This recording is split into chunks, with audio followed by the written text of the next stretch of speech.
Hi, Sol, Rhea, Gracie, and Tanner. Today's story is from the Brothers Grimm, and it's called Rumplestiltskin. Once there was a miller who was poor, but who had a beautiful daughter. Now it happened that he had to go and speak to the king, and in order to make himself appear important, he said to him, "I have a daughter who can spin straw into gold." The king said to the miller, "That is an art which pleases me well. If your daughter is as clever as you say, bring her tomorrow to my palace, and I will put her to the test." And when the girl was brought to him, he took her into a room which was quite full of straw, gave her a spinning wheel and a reel, and said, "Now set to work, and if by tomorrow morning early you have not spun this straw into gold during the night, you must die." Thereupon he himself locked up the room and left her in it alone. So there sat the poor miller's daughter, and for the life of her could not tell what to do. She had no idea how straw could be spun into gold, and she grew more and more frightened, until at last she began to weep. But all at once the door opened, and in came a little man and said, "Good evening, Mistress Miller. Why are you crying so?"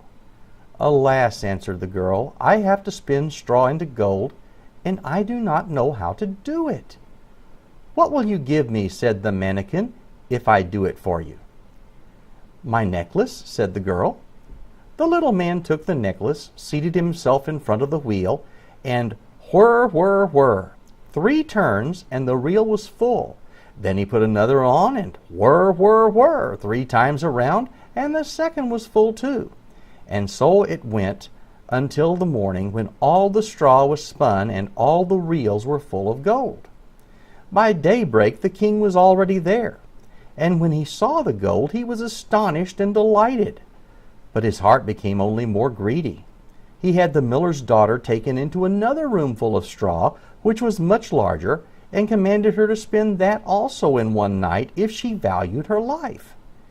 The girl knew not how to help herself, and was crying when the door opened again, and the little man appeared and said, "What will you give me if I spin that straw into gold for you?" "The ring on my finger," answered the girl. The little man took the ring, again began to turn the wheel, and by morning he had spun all the straw into glittering gold. The king rejoiced beyond measure at the sight, but still he had not enough gold, and he had the miller's daughter taken into a still larger room full of straw, and said, "You must spin this too in the course of this night, but if you succeed you shall be my wife." "Even if she be a miller's daughter," thought he, "I could not find a richer wife in the whole world." When the girl was alone, the mannikin came again for the 3rd time and said, "What will you give me if I spin the straw for you this time also?" "I have nothing left that I could give," answered the girl. "Then promise me, if you should ever become queen, to give me your first child." "Who knows whether that will ever happen?" thought the miller's daughter, and not knowing how else to help herself in this strait, she promised the mannikin what he wanted, and for that he once more spun the straw into gold. And when the king came in the morning and found all as he had wished, he took her in marriage, and the pretty miller's daughter became a queen. A year after, she brought a beautiful child into the world, and she never gave a thought to the mannikin. But suddenly he came into her room and said, "Now give me what you promised." The queen was horror-struck and offered the mannikin all the riches of the kingdom if he would leave her the child. But the mannikin said, "No, something alive is dearer to me than all the treasures in the world." Then the queen began to lament and cry, so that the mannikin pitied her. "I will give you 3 days' time," said he. "If by that time you find out my name, then you shall keep your child." So the queen thought the whole night of all the names she had ever heard, and she sent a messenger over the country to inquire far and wide for any other names that there might be. When the mannikin came the next day, she began with Casper, Melchior, Balthasar, and said all the names she knew, one after another. But to every one the little man said, "That is not my name." On the 2nd day she had inquiries made in the neighborhood as to the names of the people there, and she repeated to the mannikin the most uncommon and curious. "Perhaps your name is Short Ribs, or Sheepshanks, or Lace Leg." But he always answered, "That is not my name." On the 3rd day the messenger came back again and said, I have not been able to find a single new name.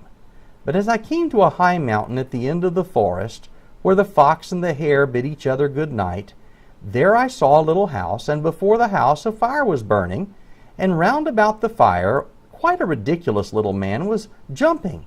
He hopped up on one leg and shouted, "Today I bake, tomorrow brew, the next I'll have the young queen's child. Ha! Glad am I that no one knew that Rumplestiltskin I am styled." You may imagine how glad the queen was when she heard the name. And when soon afterwards the little man came in and asked, "Now, Mistress Queen, what is my name?" At first she said, "Is your name Conrad?" "No." "Is your name Harry?" "No." "Perhaps your name is Rumplestiltskin."